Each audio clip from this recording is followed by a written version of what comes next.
Hey guys, Scarce here. This is Put Your Boots On by John Elton. Scarce? Who's that? You don't understand memes. Not at all.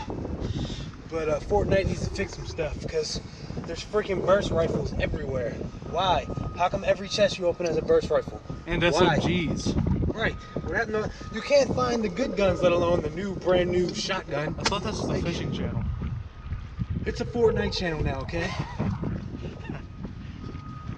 Freaking burst rifles everywhere. Let's try that again. Okay, back again, guys. You guys saw the teaser. Now let's try to catch some gizzard shad. See what we can do.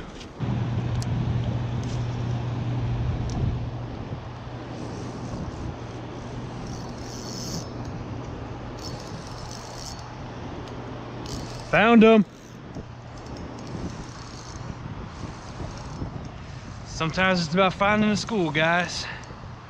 Once you find the school, you're good. The water can, he came off, son of a. Well, because of the way the water is, the school's sitting right here in this backwash. Right there where I just cast it. Got one? Hey, Alex got one. Oh, did you hear that? Yeah. Oh, I snagged him in the worst possible spot. That's just dead weight. He hit the rock and got off. Well, they're in here. Oh, we both hooked one and lost one, so we're actually gonna have to fish for them today, guys. There we go. Alex got one. Jump. Look at that jump. Beautiful. They're so lethargic right now. They're barely fighting at all. Oh yeah. The other day they were on fire. This is going to you. I guess it's because the come here, hurry. Because of the storm, I guess. Yeah. You see how cold the water is too? Yeah. They're not used to being up here. I gotta retie. Look at that, guys. Big old beautiful gizzard shad. I don't think they're used to being in the water when it's this cold. The people think gizzard shad are trash fish, but if you think about it logically, they're beautiful fish. They're really shiny. Can you at least hold this right now? Really pretty colorations of purple. Yeah, they might stink, but in all reality, you go bass fishing for the fun of the fight and for the sport of the fishing. And they're the size of a good size. They're the bass. size of a good average bass that anybody catches. They put up just as much of a fight, if not more of a fight. And you're releasing them just like you would a bass or any other sports fish that you're just catching and releasing. So why is that considered a trash fish but a bass not? If you think logically, there is no such thing as a trash fish, in my opinion. I mean, when the water warms up to the fight that they give you. yeah, and the thing is, see, look, one just came to the surface. Yeah, See it? I know. That's what it just said. Got him. Got him. Right as he came, he bit. Oh yeah, no. He bit. And that's what I was just about to say, guys. Look, Sometimes proof you right here. snag them. Sometimes you accidentally snag them, sometimes they actually bite your lure. So they still bite just like a sports fish. There's no difference. There's literally absolutely no difference. I gotta adjust my drag. You can't call shad, or especially shad, look how hard they fight. It's like a little tuna. They're far from trash fish. Far from trash fish. It's weird. The other day before it snowed, when we were here on Monday, when you guys saw that teaser, Well, they were everywhere in here, and the answer might have been in your question, or your statement. every almost every cast you were catching fish. The only time you weren't is when you missed the snag or missed the bite. And 50% of your hits were actually bites, not just snags. And that was right before the big snowstorm. That was on Monday. Today it is Thursday, right after the snowstorm, and Like I said, it's made a that's, huge difference. Yeah, That's your answer right there is the storm. the storm and the gates, the way the gates are flowing. But between the two, The storms definitely affect the fish heavy, no matter what fish it is. yeah, for sure. Damn. All right, that tells me I gotta tighten my drag. I hit him and I missed him. But I'm using 2-pound tests, so I can't tighten my drag too much because it'll snap. A lot of people don't realize the size of fish you can catch on 2-pound test. As long as you have line like mono with high stretch, and if you set your drag right and play the fish right, you can really be a lot more effective with lighter line. 2 pound test, 4 pound test, 6 pound test, but even, like I said, even as far as low as 2 or 4 pound test, because the diameter of the line is so much smaller. Those game fish like bass or walleye or any type of line sensitive fish like American shad, hickory shad, you're gonna catch a lot more when they're actually biting, because they don't see that line as much. They're not as pressured by it. They don't feel the vibrations of it. And you can still land those fish. You just have to play them right and have the right gear. I mean, if you really want to go to the extremes, put it into perspective, if you go down to Ocean City on the boardwalk, you'll see a 300+ pound bull shark was caught by a guy with 40 pound test. Yeah. No steel leaders, just mono. Yeah. That's one thing good. Oh, damn it, I missed him. See him right there? Big flash. One thing that mono is really good for is that high stretch. You can use lighter line to catch bigger fish. And you really have to slow it down right there in that pool. It's just a fine line between getting caught on bottom and catching a fish. It's hard too though, because right now, you know, they're facing that way, so we don't have a good snagging opportunity on them. You know, their bodies are facing this way instead of this way. Yeah. Got him? Told you. Beautiful. Did he bite? Damn. Ah. He bit it too. It looked like he bit. Did he? He bit the spoon. I threw that spoon on there, guys, with the silver and green. He nailed that. I seen him turn on it right before he hit. I saw him jump, so I sight fished for him. Yeah. Nailed it. Another one. Yeah, I seen him. They're breaking right there. That school, I think, is moving in and out of that hole. If we could get parallel to them instead of behind them, we'd be good. You know, we're dragging it in between shad. 1.5 to 2 inch bodies rather than a big 10-inch, 12-inch spot. Most of my 15-inch spot sometimes. Most of my shad were bites, not even snags.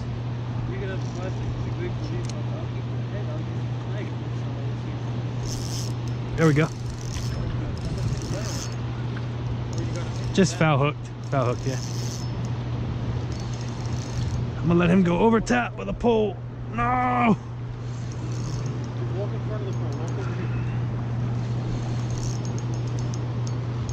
Alright, I got him.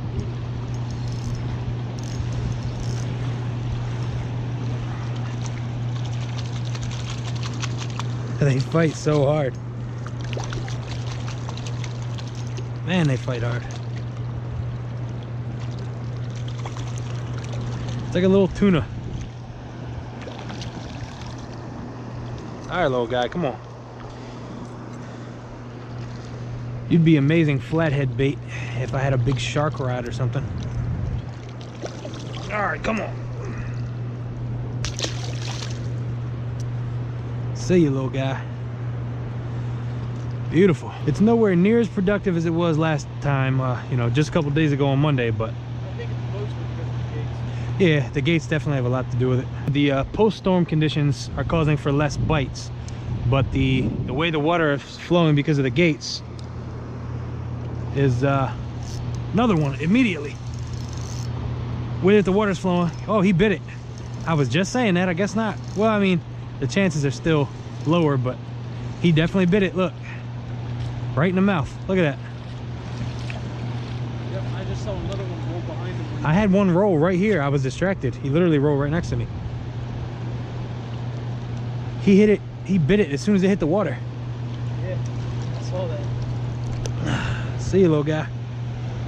As I was saying, the amount of bites are probably less than they were the other day because of the post-storm conditions. Another one. There you go. Oh, double! You got a double! Baby, double! Double! Double O crew doubling it up.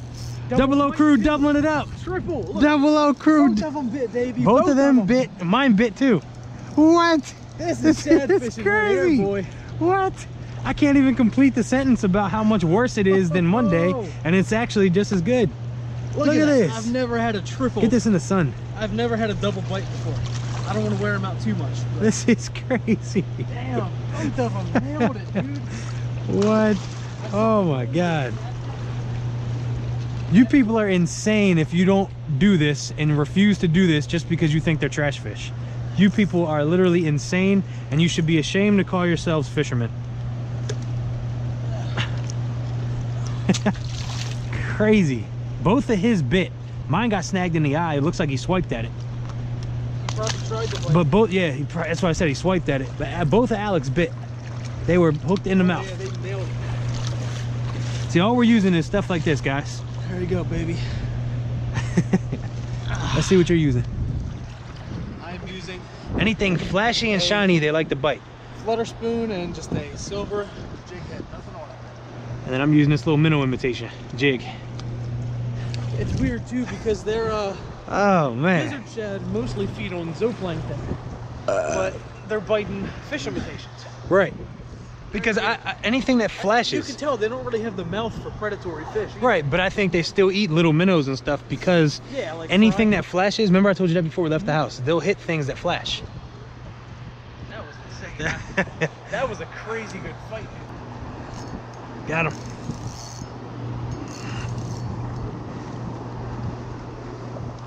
Snagged him. Him right in the back. Yep, so if I can complete my sentence from before, now that all the action's slowed down. Oh, he's running. He's fighting. Oh, he came off. Easy release. All right. That was a cool vantage point from my perspective. I saw him get off. The you know, post-storm, look, see him at the top? Yep. Post-storm conditions have the bite slower, but the way the gates are opened, or a lack of opening, have the Fish schooling less congregated. You know, as far as the big giant school goes, there's a lot of big schools, but they're split up. Whereas before, it was literally when me and Glennie were here Monday, when you guys got that teaser video, we were standing there. This was all underwater, and the whole school was right here. We were looking down at our feet, and they were in between our feet. I can't say that the post-storm conditions have changed the bite, because still about bite? Yeah. the other day when we were here, 50% have been bites. I was gonna say the other day when we were here, about 50% of the 200 fish we caught were biters, and the other 50 were snags. Today it's been about the same thing. We've caught way less fish so far, Yeah. but Because we're stuck to a smaller area. right, but the percentage of bites and snags is pretty much right down the middle.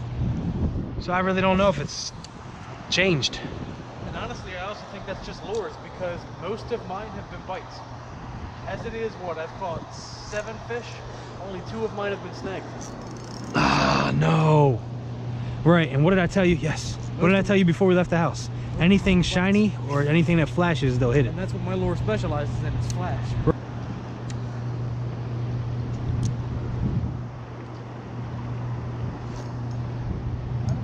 Yeah. Yeah, literally right here. Big one too. No, I snagged him in the head.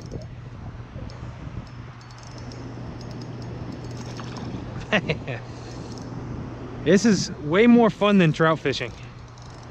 I mean, in a lot of senses, it's even more fun than bass fishing, in my opinion.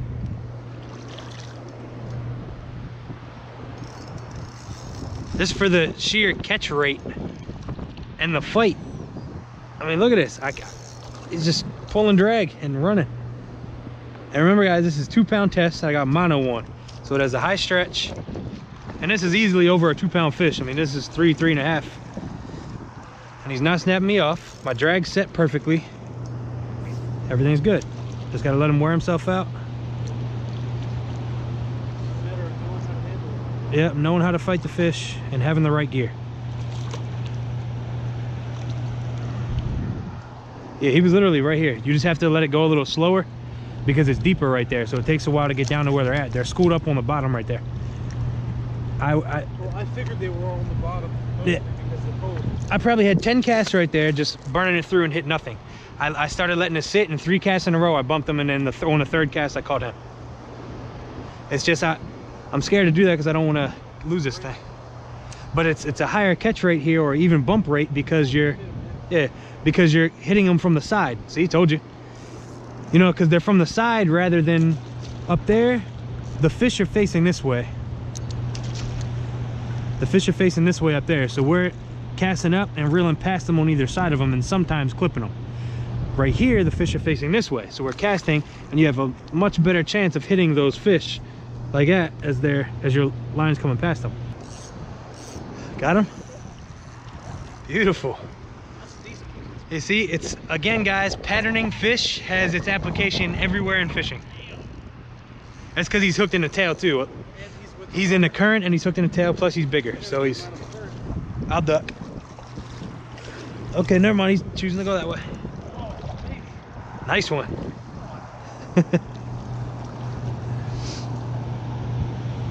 Beautiful. The angle that I'm hitting them at, I keep hitting them in the tail. Must be just their orientation. So what I was saying was patterning fish has its application everywhere. No matter what kind of fishing you're doing, you just gotta pattern them fish, figure them out, and your catch rate goes up. The definition of insanity is repeating the same thing over and over and expecting a different result. So if what you're doing isn't working, change it up, figure out those fish, pattern them, just like we talked about in that other video. Oh, I missed him. Once you got the pattern, you're good. First step in all that is finding fish. You have to find fish. You can't really pattern fish without finding them. Sorry for the wind too, guys. The audio quality is probably not the best, but I don't know, because I'm still bumping them. And I know I'm bumping them and not rocks because I keep coming up with scales on my hook instead of paint missing from my hook. Right. As to where during the full-blown shad run when the water's warmer, there's just so many of them up in here, it doesn't matter what you catch. Ah, came off. Easy release. Yeah, it's such a fine line between getting down to where the fish are. Oh, I hit him off the bump. Getting down to where the fish are, but then You know what's up? down to where the fish are and not hitting bottom. It's just a couple inches worth of difference. You know what though? If anything, I kind of almost like this more than heavy shad season. Because in shad season, you know you're going to cast out. God dang it! I wanted to land that one. You know you're going to cast out and just hit a fish, and there's not really much skill to it. Yeah. You're This just casting and setting. right. This you got to find the fish. You have to apply different lures. You have to apply different techniques to actually pattern them and figure out how to catch them. So yeah, this is definitely. It adds a lot, right? It adds more challenge, which therefore it adds more, like you said, gratification. It makes the catches mean something a little more than just anybody can throw a lure out and snag into one. Yeah, for sure. It's definitely a completely different feeling. You are right in the school. It's a technique. I'm letting it. I was just saying. You didn't hear what I was just saying. I'm letting it get just off bottom to where I can start feeling it nick the rocks, but not letting it sit on bottom too much, because you know you have like a 2-inch zone, 2-inch zone of where the fish are and then where the bottom is. You have to stay right in between that. It's hard to do, but if you can do it, get the muscle memory, and on every cast keep throwing it, you're good. Beautiful. See, you're also using a different technique. You're more so, I mean, your technique's working too, but I just did yours. you're you know, doing kind of like a pump snag thing, and I'm just kind of slow reeling, and when I feel it bite, then I set the hook. I'm not actually like again, snagging at all. I'm trying to work my shad lures. That's the thing. I'm trying to bump them. Yeah, true. I'm literally just letting it go to the bottom, reeling slow, and when I feel myself bump a fish, I set the hook. And the thing is, with these spoons, that's how you get the best jactions doing what I'm doing. Yeah, you're jigging a little more. That's the word I was looking for. I'm not jigging at all. I'm just slow reeling. I have a jig and I have a jigging spoon. So. 2 different techniques, and both of them are working pretty much just as good. No! See, that's what I mean, guys. That's how I know I'm not hitting rocks. See those scales on there? I'm hitting fish. Just the hook sets aren't quite getting in there for some reason on some of them. And sometimes I just can't get the words right. Okay, that's what I'm here for. Beautiful fish. Yeah, the trout season opens up in, I think, next weekend. You know, for the majority of the put and take areas, like opening day for trout is next weekend. We've already fished a couple times for trout, but it's for wild trout or for ones that were stocked in no closure areas, like Daniels. But for all the closure areas, which is 99.9% of the trout stocking, opening day is next weekend. Damn, boy. Nice. Oh God, he hit it hard. He like Where's your other hook? underneath it. Oh, okay, see. But yeah, like I said, this is actually more fun to me. Like normally I look forward to opening day of trout like crazy. Like I can't wait for it. I'm definitely excited for it still, but this to me is more fun. There's not many things that beat shad fishing. Yeah. In all honesty. Especially when the American hickories come in here and you really have a challenge trying to catch them instead of the gizzards. Well, that's the same kind of challenge I'm feeling now almost. Especially when they bite it and you know. Like this one just bit it. Yeah. When they bite it and you know that you worked that lure and that's what got them to that's what got you to catch. Whoever says gizzard shad don't bite lures, you're wrong. Look at that. Well, I just caught this one on a freaking hair jig. That's crazy. In the mouth, as you can see. A bass lure. Did you see where I snagged that one just now? In the mouth. It's nice that that water's so clear too. Okay. I wasn't even beginning my drift yet. I literally just... I tightened my line after I cast it and he was on there. I cast it on his back. Yeah, I literally cast it onto his back. There's a bigger one too.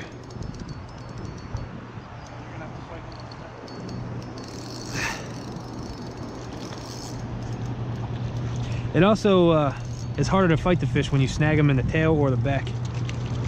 That gives them the advantage. Yeah. Full body poker. Yep. You're fighting the full extent of that fish when you snag him in the back.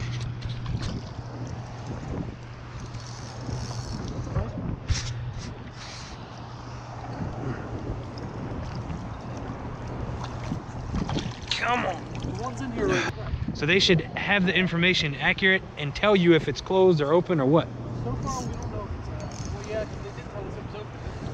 Well, that one didn't put up any fight at all. He just came straight up. Bit it. Yeah, he bit it. He's a lot smaller too.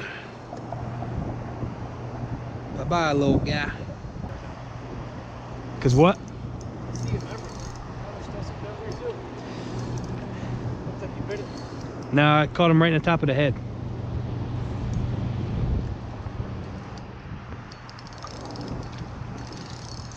Well guys, I broke that jig off on a rock. So now I got a green shad dart and a easy release. Got a green shad dart and one of your Walmart specials casting spoons. Just silver and blue. I got the shad dart up above. Casting spoon tied about 10 inches behind it.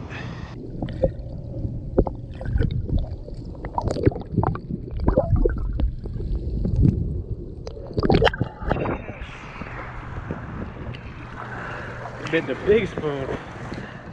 Jeez. Guys, got the Whopper spoon. I don't know what it's actually called. I just found it.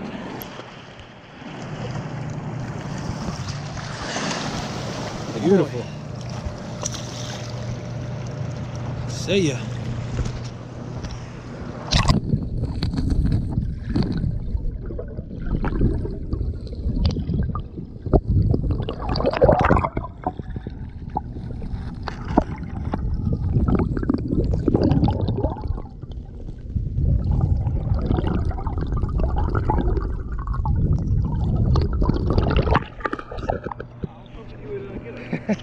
Well guys, we're gonna keep fishing.